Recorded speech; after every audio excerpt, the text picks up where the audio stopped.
paano yung suot. Ito yung pinaka-strap mismo. Tingnan natin.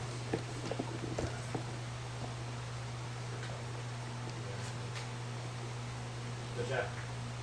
Yung default silicone lock. Tignan natin.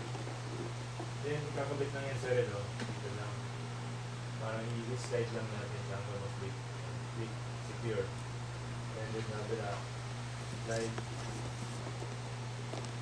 Yung slide, click, secure. Ganyan, hindi na matatanggal yan. Siyempre, yung pagsuot, ganyan. Tutok na sa butas, sabay ko suot. Kasi, okay na. Kaya, Apple Watch. Ang purpose nito is, kung bibili ka, is, syempre, para ma-read mo yung time. Then, andito na rin yung heart rate monitoring. Papakita natin. Pwede mo monitor yung heart rate. Ito. Heart rate monitoring. Then, ito natin, mag-read yung heart rate. Yan. Pwede ka rin dito mag-ECG. Pero, ano lang, pang-check. Dito nakaka-detect ng mga heart attack or whatsoever. Ganito lang yan. Didiin mo na yung video, itatapit mo dito. Makikita mo na yung ECG. Ayan, stabilize. Then, meron din dito, syempre, yung sleep tracking.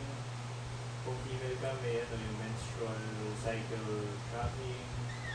Pwede mo rin dito i-control yung ano mo, yung camera. And may mga gestures dito. Dismiss, i-click mo lang. And double tap mo yung video. So yun lang, yun na yung Apple Watch. Click ang box mo lang. And tapos ang video. So bali, ulitin mo. Ang inclusion sa box niya is yung device mismo at ang stock. Dito siya pag-video na nakapag-rated. Apple Watch. So yun, thank you for watching. Make sure na i-like nyo yung video at mag-subscribe. Tapos pakishare natin. Bye-bye.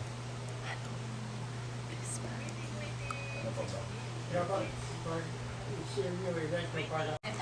Ang galing-galing. Thank you so much to my sponsor, Kuya JP. Salamat talaga. Salamat at binilan mo ang mami kasi lumang-luma na yung iPad ko. 2016 pa. Tapos, ayun, binilhan mo ako. Thank you so much.